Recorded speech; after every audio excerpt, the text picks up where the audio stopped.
Hey, Coach. Appreciate you taking the time to do this today.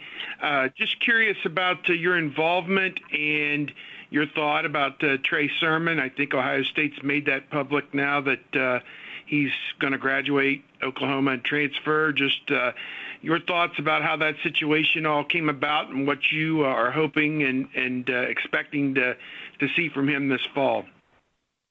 Well, yeah, no problem. Yeah, Trey is a heck of a young man. Obviously, I recruited him when he was coming out of high school at Sprayberry High School down in Georgia, so I had a previous relationship with him.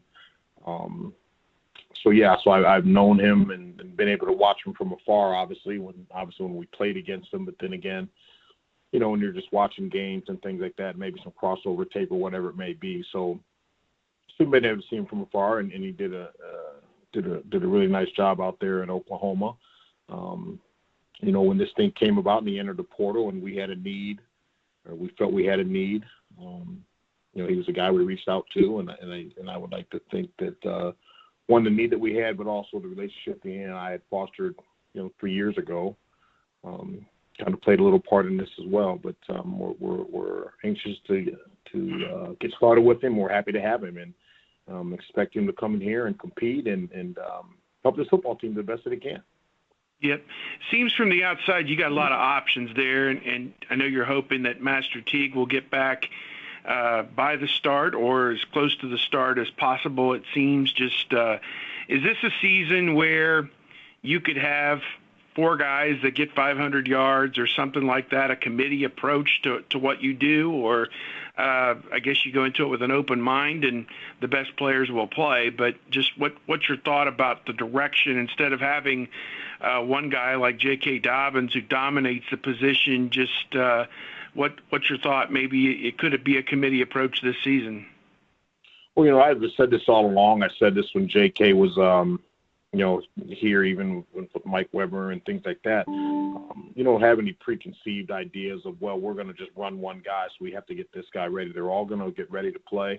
They're all going to be prepared to play, and we're going to do whatever we need to do to win games. And if that's with a committee approach, then that's fine. If it's not, then it's not. But, you know, to say what that's going to be right now, I think that's really very premature on my part. And I think we're just going to go through and see how and see how we do, and we'll do what we need to do to win games, whatever that looks like. Thanks, Coach. Yes, sir. All right, next up on the call is Jeremy Birmingham with Lettermen Row, with Tony Girdman on deck. Jeremy? And both the coaches are on, gentlemen. Thanks, Jerry. Tony, with a guy like Mayan Williams, with the lack of spring football and stuff that's going on now for you on campus, are you getting an opportunity to spend more time preparing him, a non-early enrollee, for what's expected than maybe you would in a traditional spring, like for the guys that aren't on campus? Well, yeah, I mean, he wasn't going to be here anyway, so I got to spend all that time with him anyhow, you know.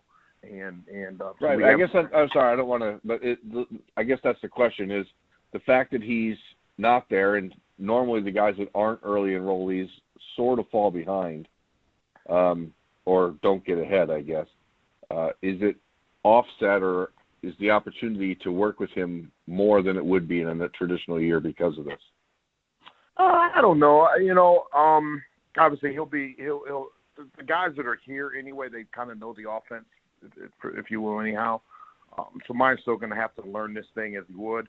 So we're doing that, and we're continuing to do that with him. But I got to get him ready to go because the one thing that a guy like him, you know, proximity-wise, he would be able to come up and watch practice and kind of see some things and kind of get his feet wet by sight. And being here, sitting in, and then kind of watching practice. So since he doesn't have that, there is a little bit, the learning curve is going to be a little bit steeper, but that's also why we coach. That's why they call us a coach, and we got to get him ready to go, but for whatever means necessary, and so we'll certainly try to get that done. Thanks, Brian. I know that you've recruited receivers that seemed a little bit more physically mature in the last cycle, especially those guys all coming in early.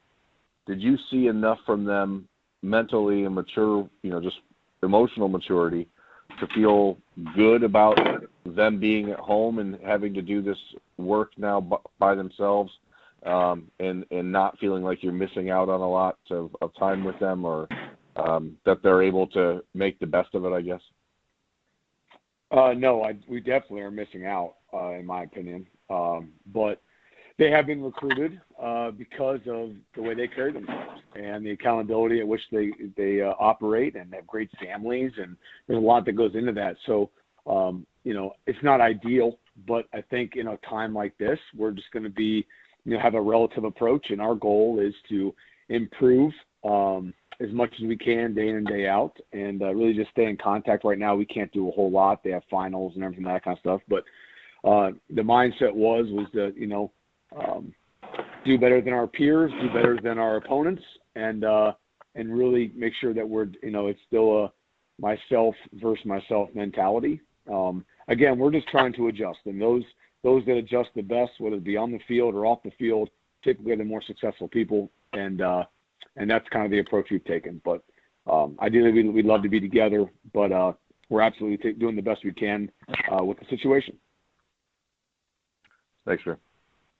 Next up, Tony Girdman with the Ozone and Dave Biddle on deck. Tony? Hey, thanks everybody for doing this. Brian, what were you hoping to find out about spring ball that maybe you didn't get a chance to? No, I'd say probably during spring, it's more the ability to take meetings to the field, the mental aspect of the game, being able to make mistakes and how fast can we correct things. At the end of the day, everyone's going to make mistakes, but it's all about how fast can you fix them. Mistakes don't become problems until mistakes happen over and over again. So those are the kind of things you just don't know. And, to get things installed, to get things in understanding, to get the verbiage and signals. And it's really more about, finding out, how they really dissect things and interpret things. And that's all. Everyone's different. Nothing more, nothing less.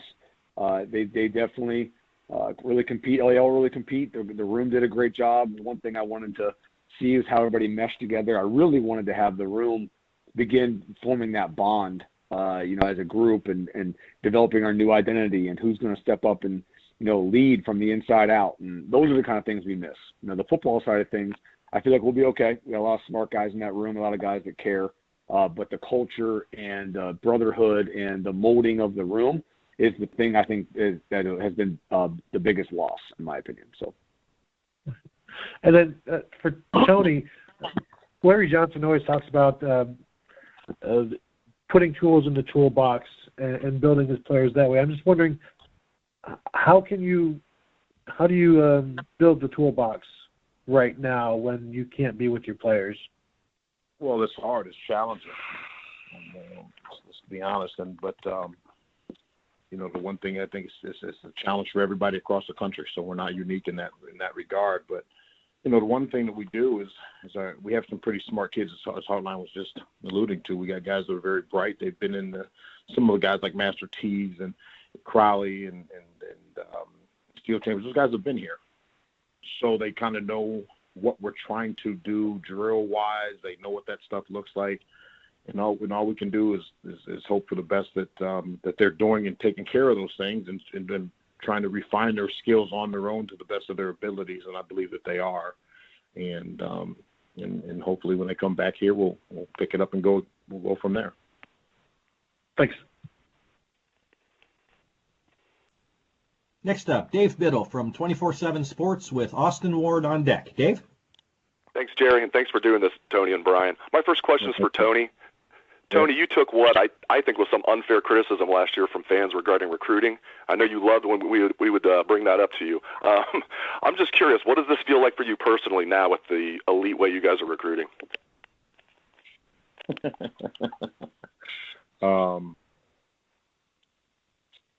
I think that we have a great staff. We've got a great product, if you will, to showcase in the Ohio State University in our football program. Again, I go back, we have an amazing staff of men that are great mentors and teachers. Our players are second to none as far as their ability to explain what this program is about to to prospective student athletes and recruits. So it feels good where we're at. We're not done. We've got a long way to go to signing date. We'll continue to forge ahead and, get as many players as we can that can help our football program be successful and continue to be an elite level. And, that's what we got. Thanks, Tony. And Brian, it was only 3 practices. You touched on this a little bit, but what were your impressions of the 4 early enrollee freshmen so far? I think they did a really good job. I think the biggest impression is, how competitive they are, how much they care about it, how much it matters to them. Those are things that jumped out. I mean, they have a uncanny ability to make plays, and they want to help their teammates, and they're very coachable, very positive. But again, it was only 3 practices like you talked about, and we'll keep it at that. I think we've had more time, talking a little bit of ball outside the facility than we did in the facility. So we'll move forward and we'll get better. But very encouraged. Again, everything that we thought these young men were, great, competitive, thoughtful young men. So really, really encouraged. Thanks, guys. I appreciate it. Yep. Next up, Austin Ward from Lettermen Row with Dan Hope on deck. Austin? Hey, guys. Thanks a lot for your time. Brian, early in the offseason, Coach Day was talking about Chris Olave and how he maybe didn't eat solid food for a couple days after the Fiesta Bowl. Knowing with your relationship with him, have you seen a change in him? I know he was always a hard worker, but what have you watched as he sort of has tried to move on from that and then maybe erase that bad memory? Yeah, I mean, Chris is a coach's dream. At the end of the day, I'm not sure if anybody cares as much as him about himself, his brothers, his teammates, his peers. I mean, it's just he's a great guy to coach. Very blessed by it. It hit him a different way. I think that it has a chance to have a ripple effect in his career and just recalibrate. Not make it any better. He already worked really hard, but just to enhance where he thought he was and then be that much better. But I don't know if it's coming off the Fiesta Bowl or if it's just the next step in his progression. So I don't want to put everything into that. I think he's very motivated on wanting to be the best player in the country, and goes at it from that perspective. And Tony, for you, obviously dealing with the injuries in that short sprint camp wasn't ideal. Steel Chambers was probably actually looking forward to a lot of reps that you could have given his way. For just that week, what did you see in him? He's kind of been maybe the overlooked guy in your room heading into this year. Well, it wasn't overlooked, and I appreciate that question, Austin. He wasn't overlooked from within our walls. But yeah, he was anticipating getting a ton of reps, and as we all were, and he was excited about that. But in the reps that he did have, I think that he's growing up. The maturation process, you can see that just sitting in the meeting rooms, he's more vocal. He's always been very attentive. He's a highly motivated guy. He's very hard on himself, and almost he's almost, I'm going to use the word perfectionist, but I'll use that word. So he's a guy that you can see he's going to be a good football player. He's a big back. He's a big guy, and he wants to improve on his skills, and so yeah, I thought the first couple 2 or 3 practices that he was showing that he has definitely improved from the fall as he should. Thanks, guys. Next up, Dan Hope from 11 Warriors with Bill Rabinowitz on deck. Dan? Hey, guys. Thanks for doing this. Brian, with the early enrollee receivers, I know that you were expecting all 4 of those guys to compete for playing time. Without having all those spring practices, what are the things that those guys need to do when you guys get back on campus if they're going to have a chance to play this year? I would say, first of all, guys, everyone on here, I want to say I apologize. Sometimes I'm a little distracted because my wife's gone. I'm like holding a 7-month-old, my 2-year-old's in the other room doing stuff. So it's different times for sure. You stop it. I know. I'm just saying I'm sitting here like rattled a little bit, so I apologize. But what do they need to do? It's not about when they show up. It's about what they're doing now. At the end of the day, when they show up, we need to be able to see that they maximize the time away from us the best of their ability, and that's going to be a big part. I mean, if we're not able to get back together, the way they are carrying themselves, the way they're maximizing themselves now from workout perspective, from an academic perspective, that's what's going to set them up for the ability to, compete for what they want. They want to get on the field. So, and not just them, but everybody in the room. I mean, at this point, we had guys, we're very confident in Chris Olave, and Garrett Wilson got a lot of playing time last year and really has progressed. But outside of that, we don't have a ton of guys that have played a lot. So it's not just the young guys. It's all the guys included. So to me, Chris needs to continue to stay on the path he wants to be on. Garrett's got to continue the path he was on because it's a great path. And the rest of the guys need to continue to work to separate themselves, from the rest of the group if they want to then compete with their peers. That's a great thing about Ohio State. And it's just like, Coach Alford's room, the ability to get on the field is tough. And if you get yourself to the field, you're one of the best guys in the country. That's just how it's progressed. That's how we've developed here. That's how we've recruited here. And, right there, you want to be one of the best in the country. You're surrounded by the guys in the room to go do that. So how they maximize their time away right now will all come to fruition when we get back together. So that's what they need to do. They need to focus on where they are now, and they're progressing now. And that way they can show it upon arrival. When we get back, we've got to probably be on a fast track. We don't have the time. We'll hopefully have plenty of time, but we don't have nearly as much time as we usually have. We got to learn, we got to install, we got to make corrections, and then we got to show growth. So, but at this point, for sure, I'm definitely relying on these older guys to be, crucial leaders in this time that we're in now. I know Jalen Gill and Jalen Harris are a couple of guys that you guys have been looking for to make strides so that they can be ready to play. Just what did you see from them in the 1 week of spring practice they had, and how do you feel about where those guys are at? I think that the whole group was making progression. I think that Jalen Harris has made progression from, December. As soon as we were done and moving on to the next year, early January, Jalen Harris did a phenomenal job. He's been a leader. He's on our leadership council. He's doing an excellent job of taking the group under his wing. And I'm really impressed by him. And the rest of the group has just all been progressing. So, it's not even about certain individuals. It's more about the group as a whole. And I think we slowly saw a small tidbit of that progression and that group forming. But, again, the better the individuals get, the better the whole group gets. So we saw the progression, but we just didn't quite get enough of it. But, we're excited to get back together, and hopefully that's sometime soon. Thanks, Brian. All right. Next up is Bill Rabinowitz from the Columbus Dispatch with Nathan Baird on deck. Bill? Yeah, this one I'll let Brian get a break with the kids for this one. For Tony, how closely are you monitoring, or are you able to monitor the rehab of both Master and Marcus Crowley? How confident are you they'll be ready? Well, I as closely as I can, and that's all. We have an amazing training staff. Our Sean Barnhouse and our doctors are second to none. So I go off of what they tell me.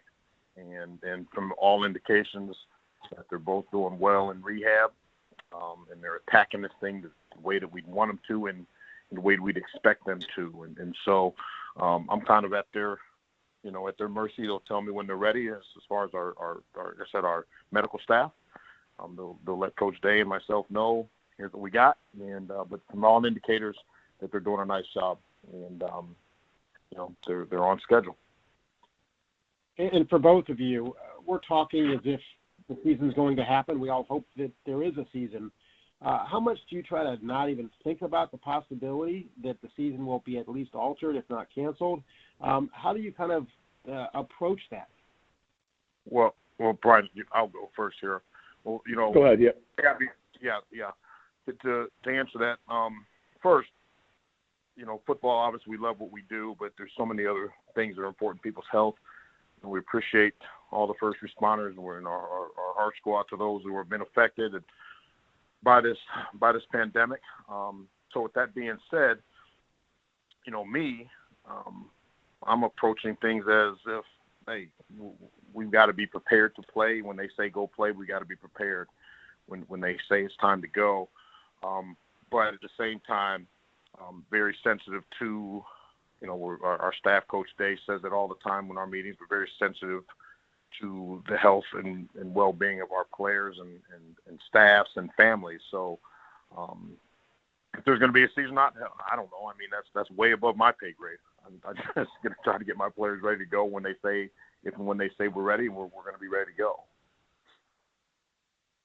Yeah, I think to piggyback off what Tony says, that the biggest thing there is, in order to have the best possible outcome in the future is to really be present where, be where your feet are. So like right now, that's all we're focused about. I'm not looking ahead. I'm not worried about, game day yet. It's Tuesday practice, and I'm going to focus on Tuesday. Right now, we have to make sure we're going into finals week. We're going to take care of academics. We know academics are going to play a big part in the fall, and so on and so forth. So we understand our conditioning level now will dictate how we do in the fall. So I think the best way to be prepared for down in the future is just to be focused on now. We've talked about that a lot. Be where your feet are, be in the present, and understand, a lot of us come for the coaches. Like, yes, we can get through some work. I'm just telling you, I think in 7 to 8 months, there's going to be a point at which we look back and be like, wow, what a weird time. What a great opportunity for me to be with my family and to see the silver lining in things. This is for the other players too. So you have to find the silver lining of the current situation and not worry about where maybe it's going to be in 6 months. And that's, at the end of the day, I guess that's all you can really do is control the now. And we're trying to focus that way, both as a coaching staff, both as players, and then understanding if we take care of where our feet are currently, we'll be better off positioned in 4 or 5 months. Thanks, guys. Next up, Nathan Baird from Cleveland.com with Spencer Holbrook on deck. Nathan? Hey, for Brian, one of the last times we talked to, or I guess it was the week of spring practice when we saw Garrett Wilson in the slot, and Coach Day was speaking with great enthusiasm about that. Just when did that kind of idea first come around for you, that you thought that was the possibility, and what do you see as the potential for him in that position? Well, frankly, I think I was already having visions of that last year. So, I think that, again, Coach Day, I think puts big trust in me. So he just kind of asked me, hey, what do you think? What do you want to do? Have a thought, and we'll come back and we'll talk about it. And as a team, or as a coaching staff, we've kind of made the decisions on putting guys in position to be most successful. And all those conversations kind of happen, and then you kind of see where it goes. And frankly, spring would have been a good time to see the complexity of that and how well we think it would work out. And now if we do those kind of things and put guys in different positions, how well can we move them around and all those things. So with that being said, it's obviously a team decision. I think it was a great decision. I think that's the route we'll probably be in, but everything can change. At the end of the day, we change month to month and week to week and game plan to game plan. So it was excited to enjoy spring for the whole group. That was maybe one caveat through the group, but I think he'll do a really good job in there. So we'll see how it progresses over time. And for Tony, you were asked about the recruiting before. I know you can't talk about specific guys for 2021, but did the experience the last couple of years change your perspective of how you went about approaching this position for 2021, and to try to get multiple high-level guys at one position where sometimes only one guy ends up carrying the load? Was that a different kind of challenge as a recruiter? No, it didn't change my approach one bit. Go after the guys you go after, and you think can help your program, and you try to do the best you can to build relationships. No, it doesn't change one single bit. And the philosophy that I've always used, that I would like to know, I like to think I know that our staff uses is pretty universal. Is we're honest. We call it what it is, and so no. To directly answer that question, no, it hasn't changed my philosophy. As far as recruiting high-quality players, the one thing to all elite players, all great players want to be around, they want to be around other great players. And quite frankly, we've done a really fantastic job here as far as our players go of helping recruit. They recruit one another. And again, I think if you're open and honest about what you're looking for, how you're trying to run it, how you're trying to do it, those kids all help one another. If you look at that's a really outstanding recruiting that Coach Hartline did with all those receivers from the incoming class this year. Those kids help recruit one another. And I know Brian could tell you more, but but the best of my knowledge, those guys help recruit one another. So you got big time receivers helping pull other big time receivers in, and they want to play around other great players. So, I think just being honest about how we do our things and what we're trying to establish and how we would like it to look, and go from there. So that's what I've done. Next up, Spencer Holbrook from Lettermen Row with Rob Aller on deck. Spencer? Hey, Brian, when you have 4 wide receivers come in as early enrollees and you're looking forward to seeing a more advanced look, getting a more advanced look at their skill sets and what they can provide for your offense, do you find it's going to be a little more difficult to find out exactly what those roles could be as freshmen now that you don't have them in for the spring? Or is that process going to be sped up for you at all, or do you just kind of rely on what you've seen on film from them before to figure out where they could fit into your style of offense and what you want your wide receivers to do? I would say probably a combination. I think that we get a little snapshot of everyone. It's not just about the freshmen, the whole group. Everyone, as a player, you just always wanted your coach to get a fresh look year in and year out. Like, hey, coach, I know where I was last year, but really give me an eval of where I am today. That's what it's all about, and having a fresh perspective. Guys try to improve. I don't care what year you are, but everyone tries to improve year to year. Everyone tries to take that next step year to year, and as a coach, you have to have that clean perspective. So that's unfortunate from a spring perspective, but it's kind of hard to, again, I take a quick snapshot. That's all we really got, but I can't project also about, what the future is going to hold. So I really don't know, to answer your question. I know what I saw and what I've seen, and I have some, thoughtful projections on where they may end up, but you don't really know until the opportunity comes. So I think we'll have a lot of those conversations come when we get back together and we get an opportunity to put more work on the field. How much have you been able to talk to your receivers about maintaining chemistry with a quarterback, in a sense where, like, you were in the NFL, so you obviously have been through this where you're not with a quarterback for months at a time in the spring. Have you been able to talk to your wide receivers about, how to maintain some chemistry with a quarterback and not being able to be around them? I think I just emphasized this is a great opportunity to kind of get in your playbook, on their own time and as they wish, and the best way to create chemistry with a quarterback is that quarterback knows what you're doing. So, at the end of the day, we can't work out together. We can't, go out there and throw together. Timing we'll work on in practice because timing can change. But, there's nothing like the confidence the quarterback needs that when I line up and I look out there and I see my 3 or 4 guys or 5 guys or whatever that is, that I have no concern that they know exactly what they want to do and how they want to do it.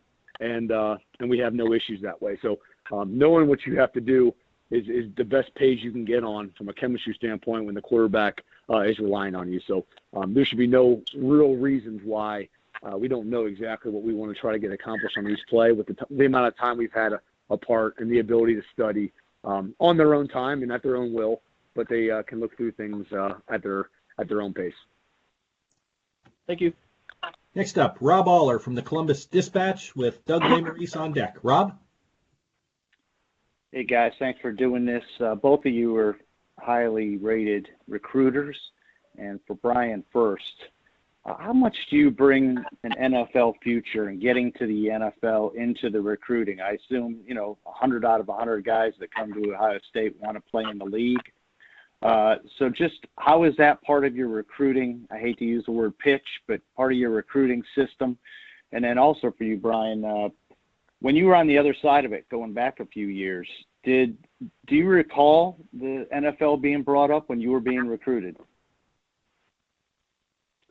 Yeah, I would say the conversation with the NFL is just a quick conversation. I mean, at the end of the day, hey, what was it like? Oh, that's cool. What kind of cars do you have? Oh, that's cool.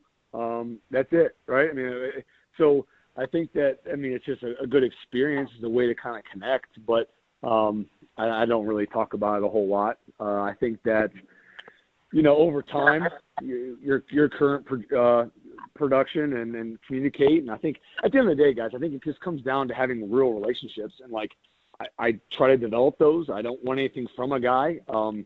If they feel like, at this point, man, I want this guy to coach me, well, I guess that kind of took care of itself. But I've really enjoyed getting to know young men that want to reach their dreams. And then I just, I happen to reach out to the guys and get to know the guys that I really would hope to coach. And then at the end of the day, it's their decision. So the worst thing I would want to happen is I don't want them to, go through a situation and really not get to know me and me not to get to know them. At the end of the day, if they choose somewhere else to go because it's just not right for them, who am I to say otherwise? It's not a big deal. I just want to make sure they know who I am, what I stand for, my family stands for, what Ohio State's all about. And then I just, probably over-communicate that and then let the relationship fall where it falls. So it's really nothing I wouldn't say to do about the NFL. I mean, there's some cool stories I can tell, but outside of that, I don't think it plays that big of a part. And then I guess from a perspective as a player, Ohio State's a part of the process because it's the best place in the country to play football. I mean, the draft takes care of itself. Everyone knows that. I don't really need to talk about that. The guys are probably interested in Ohio State because of the academic prowess and, the productivity in the NFL draft. So just to make sure those numbers are clear and that, perspective also matches, the hard data is all you really got to do. It's not about whether we were talking about it. So my point is, as a recruit, I wanted to go to Ohio State because I knew it gave me the best chance to go play in the NFL. I mean, that was, whether, I mean, the numbers could validate that or not. I didn't. So I guess that's all I can really say about that.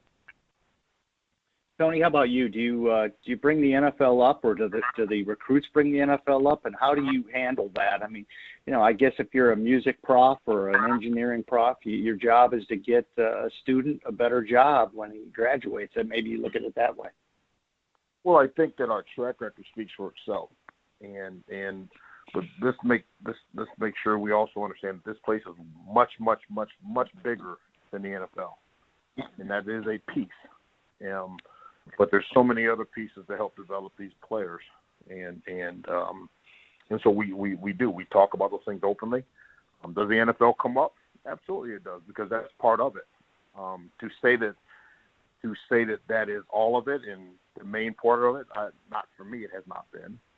But we have had success at our position and all positions for that matter, and so it does come up. But that's not the selling point. Just like Brian said, it's about relationship building. And do I want, for a young man and his family, do I want this person, this man, to coach my child? Do I want this person, this man, to put stuff into my child's heart and mind every day? And building a relationship where that family and that individual person, kid, thinks that this is going to be advantageous for my growth as a player and as a person, and that's what we harp on. But more directly again, does the NFL come up? Sure, it does. But that's not the end all be all either. Gentlemen, we have time. I want to piggyback off that too. I mean, sure. A good example of it is who we're going to have for our Real Life Wednesday today. Anthony Gonzalez is going to talk to our team, and at the end of the day, it's a guy that came here from Cleveland, came a first-round draft pick, went off to get his MBA at a major prestigious school. Went to Silicon Valley to do a startup, and then went down to Arizona, and now became a senator. And that's not football necessarily. Is it our culture? Absolutely. But Ohio State provides a lot more, like Coach Alford even said, than just the NFL. NFL is absolutely a part of his journey, but he'll tell you over and over again, it's a lot more than just that. Gentlemen, I'm going to try to get two more questioners in the limited time we have. So next up, Doug LeMaurice from Cleveland.com, and we'll close with Joey Kaufman. Doug? Yeah, Tony, you said before that nothing changed with you in terms of how you went about recruiting. But last year, you guys did go after some high-profile running backs that you didn't get, and you wound up flipping a kid late. This recruiting cycle, you already have two of the best running backs in the country locked down. If nothing changed with you, what did change? What did you feel like was maybe a little bit different that with this running back recruiting class, you're just in a different spot than you were a year ago? They said yes. I don't know. It didn't change how. But let me say this: we keep, and it does. I'm not going to lie to you. I get tired of talking about last year. Quite frankly, good, bad, or indifferent. I will tell you this: next year, I'll get tired of talking about this class. But I will say this: we want to talk about last year's class. Mayan Williams is a really good player, and I'm really excited to have Mayan Williams a part of our room and our group and our football team.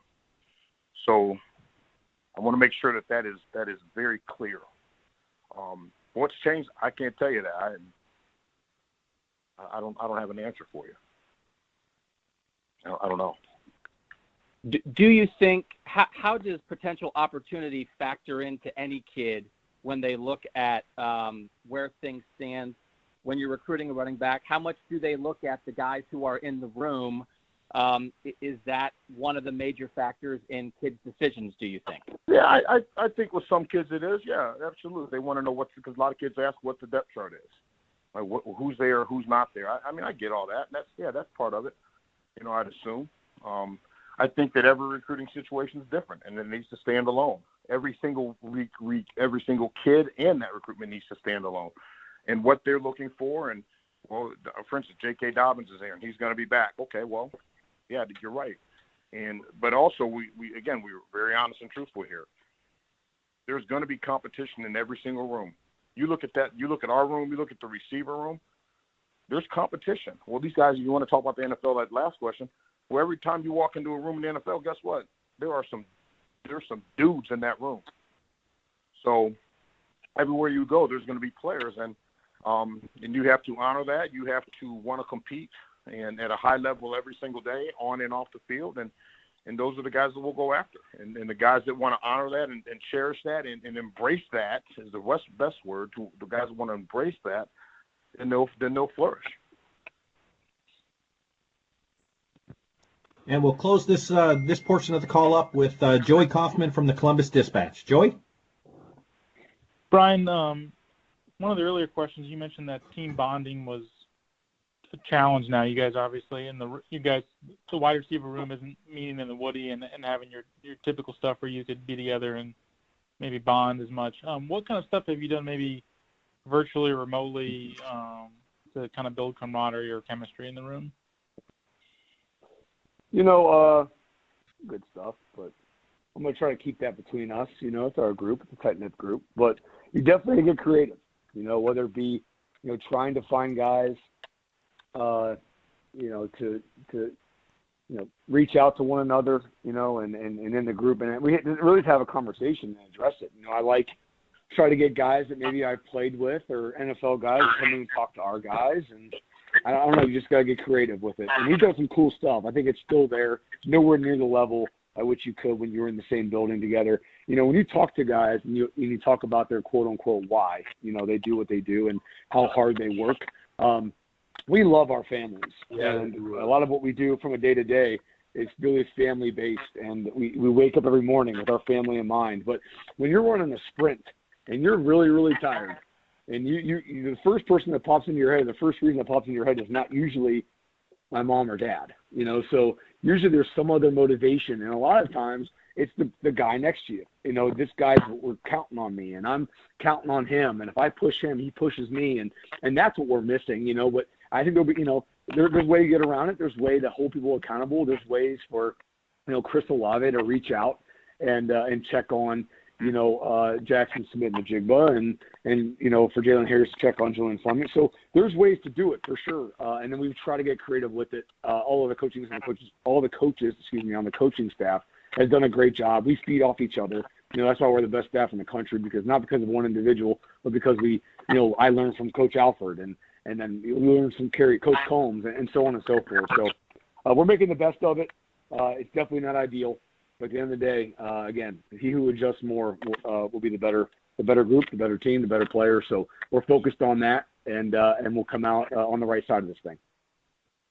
And Tony, same question for you. What have you done as far as or how have you kind of approached team chemistry in the running back room? Yeah, it's like Brian. I mean, we'll keep some of that stuff in house here, but I'll say this: we've got obviously my room's not as big as Brian's as far as the numbers of guys. Also, he's got a couple guys that have played quite a bit of football, i.e. Chris Olave. Master is the only guy that's really played extensive football and any amount of football. And so I've relied on him a lot of leadership. And he's done a really outstanding job of reaching out, engaging the younger guys, and things like that. So I spend as much time as I can talking to my players on some football, mostly academics. leadership, how they're living their lives, how things are going at home, keeping things positive with them, just so I can see their faces every day, and so they understand and don't don't forget what we're trying to do here.